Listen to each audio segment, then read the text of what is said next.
This is the Barbados Today afternoon news for Friday, November 10. Thank you for joining us. I am Mary Claire Williams.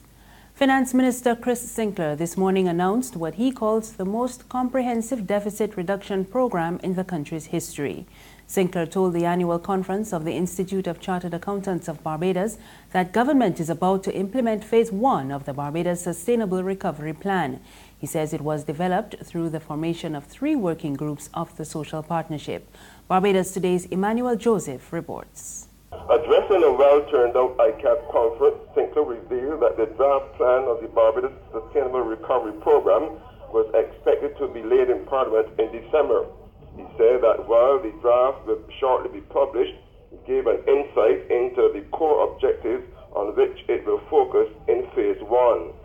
Topping the list of objectives is a plan to boost the island's worrying foreign exchange earnings by creating more attractive conditions of foreign direct investment through a standardized investment incentive regime that is strengthened by incentive legislation and reformed implementation mechanisms across the public and private sectors.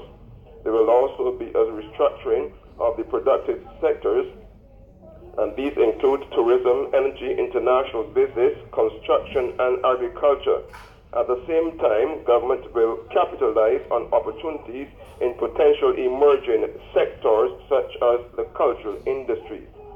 A competitiveness commission and a technical unit will also be established to drive the process of implementation currently being undertaken by the Tripart Competitiveness Action Teams to improve output and efficiencies in the essential areas of final delivery of goods and services.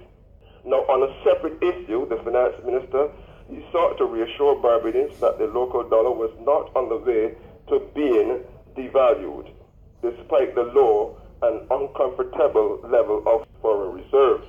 He said the 8 weeks cover of reserves are still enough to support the peg, and in any case, there are secondary reserves which can be tapped into if necessary. From the Lloyd Erskine Scientific Center, Emmanuel Joseph for Barbados Today. Local service providers are being called upon to contribute to developing a growth strategy for the local economy. The call comes from the Executive Director of the Barbados Coalition Services Industries, Graham Clark. Addressing the official opening of Services Weekend Barbados this morning, Clark said a strategy for the country should not be limited to a select few. He added that the BCSI is ready to play its part, but the contribution from entrepreneurs should not be underestimated. Everyone, including all of you entrepreneurs in this room this morning, has a part to play in that decision-making process, in that effort to reconstruct, to rethink, and to reposition ourselves for the future.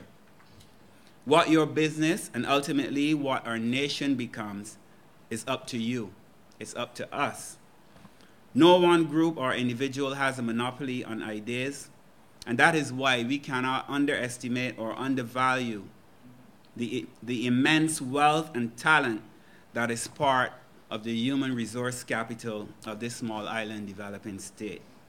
The mobilization of this pool of talent is what is needed at this time to pull us out of this state of what I call the deceptively gradual decline, which we are seeing manifested in a number of ways in our society and in our economy. A warning that Barbados and her Caribbean neighbors may soon have no choice but to legislate gay rights. The Director of Women and Gender Studies at the University of Toronto, Dr. Rinaldo Walcott, was delivering the Dame Nita Barrow Memorial Lecture last night. He said homosexuals will make up a significant portion of the population demanding civil liberties, and they will also account for a large number of visitors to the region. According to him, the islands should not overlook the economic benefits to be derived from the same-sex community. Let me raise briefly what gender travel promises for Barbados and the region, as these people begin to think about making visits to the region as their status is normalized in Canada and elsewhere. The question of citizenship will increasingly bear down heavily on the nature of the Rainbow Wars, making clear the stakes of governmental action or inaction necessary. One might argue that Caribbean governments will soon have no choice but but to embed in legislation the necessary rights for trans, gender non-conforming people, and queer people. Dr. Walcott also took issue with what he says were further criticisms of the gay community. Recently, it appears that queer organizing and assertions of sexual citizenship in Barbados have been coming under pressure from a range of religious forces. Reports of a youth march dubbed Stand Up, Step Out have circulated in what the organizers thought to take back the rainbow from its association as a symbol of global gay fellowship. These kinds of events do not flow from just anywhere, and their attempts to enter public sphere debates have an impact on how the nation, the state, and citizenship is experienced by all. Indeed, a countermarch of LGBT people made this tension palatable, but also point to the stakes of the debate for concerns about citizenship and freedom. There's regional and international news after this short break. Join us from November 16th to 19th, 2017 for the Barbados Food and Rum Festival, where acclaimed Barbadian chefs and mixologists are joined by Chef Jean-Georges of the US, Chef Tom Akins of the UK, Chef Chris De La Rosa of Canada to create dining experiences to delight the senses. Visit ticketpal.com and all TicketPal locations to get your tickets, and visit foodandrum.com for more information.